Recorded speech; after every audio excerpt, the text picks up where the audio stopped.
Hi everyone, welcome back to the most detailed transformation series by the Fit Student. ये 6 weeks transformation series के 4 weeks complete हो चुके हैं and it's going really good. So just to give you a quick recap, इस 6 weeks transformation में हमारा 5 days a week का workout है, जिसमें 2 दिन rest days के हैं और एक पूरा दिन cheat day का होता है. तो लास्ट 4 वीक्स में everything was going as plan, but उनमें से सिर्फ 4 डेज थे जो बिल्कुल ऑफ थे, जिसमें ट्रेनिंग मैसअप हुई है, स्टेप्स मैसअप हुए हैं, न्यूट्रिशन मैसअप हुआ है, सब कुछ मैसअप हुआ है. बेसिकली अनस्ट्रक्चर्ड डे थे.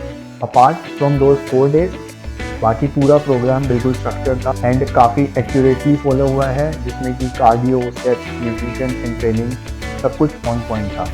So we started the journey around 79 plus weight and currently we are at 76 kgs around. इसमें mostly fat lose हुआ है and I don't know कि muscle build हुई है कि नहीं हुई है, but definitely we tried our best to maintain the muscle mass. क्योंकि ऐसे देख के पता नहीं लगा सकते कि जो कि muscles आपको अब sharper दिख रही हैं वो एडिशनल मसल हैं, क्योंकि additional muscle tissue add on करना बॉडी पे बहुत मुश्किल प्रोसेस है.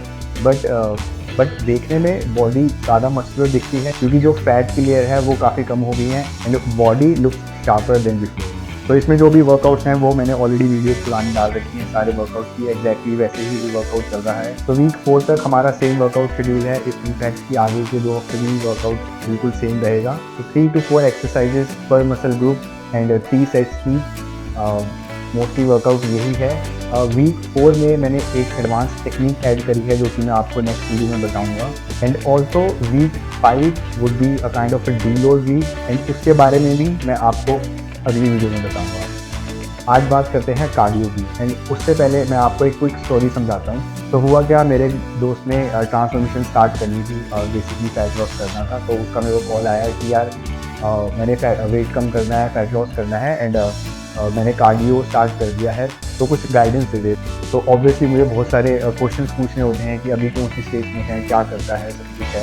उसके अकॉर्डिंगली ही मैं कुछ गाइड कर पाऊँगा. ऐसे रैंडमली अगर कोई क्वेश्चन पूछेगा तो उसका एक रैंडम आंसर उसको कुछ भी हेल्प नहीं करेगा. तो बेसिकली मैंने पूछा कि अभी कितनी कार्डियो करता है, तो उसने मेरे को बताया कि मैं आधा घंटा कार्डियो करता हूँ और बिल्कुल हाई इंक्लाइन पे करके लाइक 12 पे. तो आई वॉज लाइक ओके. तो जब भी आपको कोई बीमारी होती है बेसिकली लाइक जैसे कफ या कोल्ड होता है या आप डॉक्टर पे जाते हो, तो डॉक्टर आपको 3-4 दिन की खुराक देता है कि आपको दिन में 3 बार लेनी है एंड हफ्ते में ऐसे ऐसे लेनी है. तो क्या आप जल्दी ठीक होने के चक्कर में सारी दवाइयाँ एक साथ कंज्यूम कर सकते हो? Would be safe for you and उससे क्या जल्दी रिजल्ट आएगा? तो सिमिलरली वही चीज़ आपके ट्रांसफॉर्मेशन में, वेट लॉस में, मसल बिल्डिंग में, न्यूट्रिशन में, वेट ट्रेनिंग में एंड कार्डियो में अप्लाई होती है. तो इस ट्रांसफॉर्मेशन में मैंने अपना कार्डियो कैसे रखा था एंड कैसे उसको प्रोग्रेस किया था. तो इसका जो बेसिक फाउंडेशन है कि आपको कैसे स्टार्ट करना चाहिए एंड अकॉर्डिंगली कैसे प्रोग्रेस करना चाहिए, वो आप बिल्कुल सेम फॉलो कर सकते हो, बट उसकी इंटेंसिटी और नंबर्स वो अपने हिसाब से आप चेंजेस कर सकते हो. तो कार्डियो से पहले बात करते हैं एक्टिविटी लेवल्स की, जो कि मैं ट्रैक करता हूँ अपने स्टेप्स से. तो स्टार्टिंग के 2 वीक्स में मैंने अपने स्टेप्स 8000 रखे थे एंड वीक 3 एंड वीक 4 में मेरे स्टेप्स थे 12000. तो अगेन इनिशियली मैंने अपने लाइफ स्टाइल के हिसाब से एंड अपनी कैलकुलेशन के हिसाब से 8000 रखे थे, जिसको सी कि मैं कितने ईजिली वो कर सकता हूँ एंड उससे मेरी बॉडी पे क्या रिस्पॉन्स आता है, कितना फैट लॉस होता है.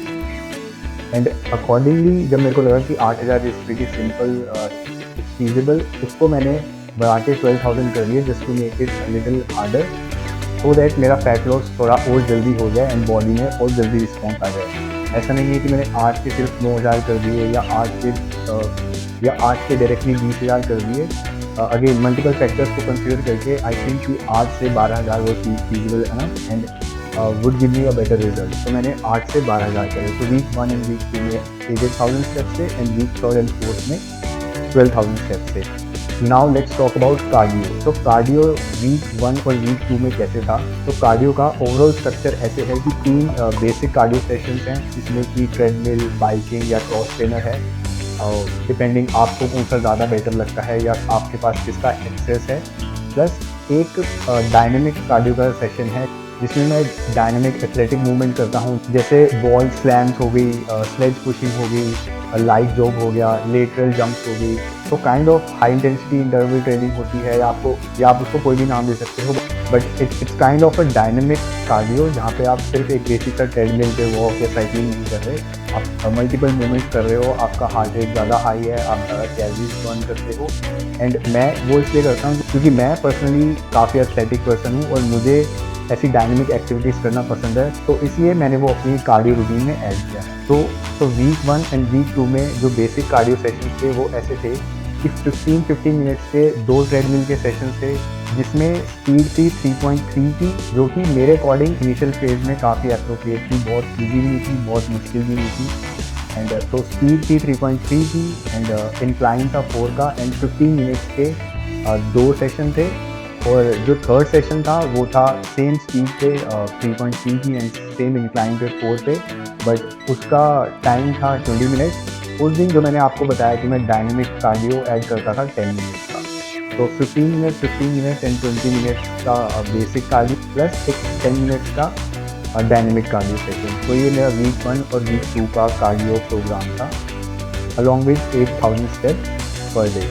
एंड जो ये कार्डियो के स्टेप्स हैं वो मेरे रेगुलर स्टेप्स में नहीं थे। जब भी मैं ट्रेडमिल करता था तो मैं अपनी वॉच उतार देता था ताकि वो स्टेप्स मेरे रेगुलर स्टेप्स में काउंट ना हो। तो 8000 स्टेप्स पर डे वीक 1 और वीक 2 में प्लस 3 कार्डियो के सेशन और एक dynamic session. Then after 2 weeks जो मेरा थर्ड एंड फोर्थ वीक था उसमें मैंने अपने बॉडी रिस्पॉन्स के एंड अपनी फिजिबिलिटी के हिसाब से अपनी कार्डियो सेशन और स्टेप्स बढ़ाए। तो स्टेप्स जैसे कि मैंने आपको बताया कि 12,000 कर दिए वीक 3 एंड वीक 4 में। एंड कार्डियो कैसे था, तो वीक 3 में जो मेरी स्पीड थी 3.3 की, उसको मैंने स्पीड को थोड़ा सा बढ़ा के 3.5 कर दिया, जो कि थोड़ी सी हार्ड थी बट कंफर्टेबल एनफ थी कि मेरे को जॉग नहीं करनी पड़ रही थी बट ट्रेडमिल पे एक फास्ट वॉक करनी पड़ रही थी।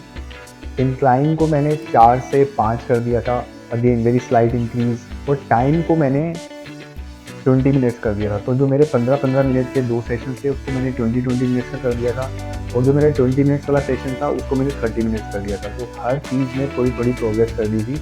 और जो मेरा डायनेमिक कार्डियो वाला सेशन था उसको मैंने सेम ही देखा था 10 मिनट, क्योंकि वो ऑलरेडी काफ़ी इंटेंस था। नाउ कमिंग टू वीक 4, तो वीक 4 में मुझे ऐसा लगा कि अब मैं ट्रेडमिल पे और ज़्यादा इंटेंसिटी इंक्रीज नहीं कर सकता। अगर मैं 3.5 से 4 की स्पीड करूँगा तो मुझे वॉक करने में लाइक 15-20 मिनट काफ़ी प्रॉब्लम होगी, मेरे को शिन पेन हो।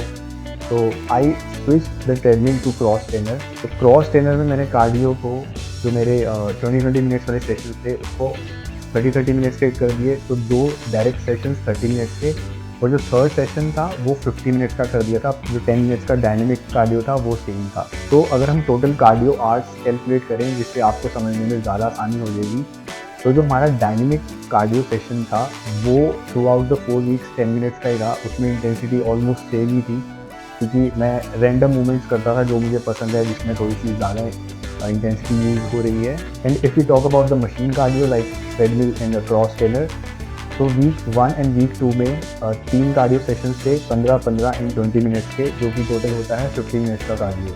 तो वीक 1 एंड वीक 2 में 50 मिनट्स का टोटल कार्डियो था। वीक 3 में एक तो हमने इंटेंसिटी बढ़ाई, हमने इंक्लाइन थोड़ा सा बढ़ा दिया, थोड़ी सी स्पीड बढ़ा दी, प्लस जो टाइमिंग थी वो 60 मिनट्स की हो गई थी, 20 मिनट्स और एक 30 मिनट्स का।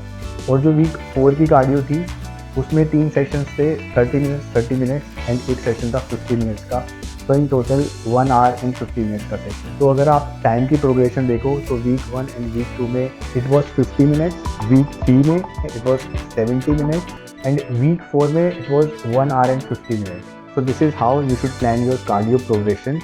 क्योंकि अगर आप स्टार्टिंग में ही बहुत ज़्यादा कार्डियो करोगे तो आपकी बॉडी, एक तो आपकी बॉडी अडेप्ट कर लेगी और आपके पास प्रोग्रेशन के लिए वेरिएबल्स बहुत कम बच जाएंगे। लाइक आप स्टार्टिंग में ही 1 घंटे की अगर ट्रेडमिल कर रहे हो एक दिन में, तो आप गोइंग फॉरवर्ड वीक 4 वीक 6 में तो 2-2 3-3 घंटे तो कार्डियो करोगे नहीं। एंड इससे आपको ट्रैक करना भी ईजी हो जाएगा कि यार मैं सिर्फ 15 मिनट्स भी जब कार्डियो कर रहा था तो मेरा वेट लॉस हो रहा था, तो उसको थोड़ा सा इंक्रीज कर देता हूँ तो और ज़्यादा वेट लॉस होगा। अगर आपका वेट लॉस रुक जाता है then you need to increase your time or any other variable. I hope इससे आपको कार्डियो का पूरा आइडिया मिल गया होगा कि इस ट्रांसफॉर्मेशन में कार्डियो कैसे प्लान है एंड कैसे प्रोग्रेस हुई है।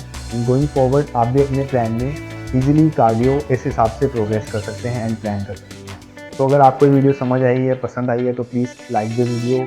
कोई भी डाउट हो प्लीज़ डू कॉमेंट, बाकी subscribe the channel. Let's transform forever.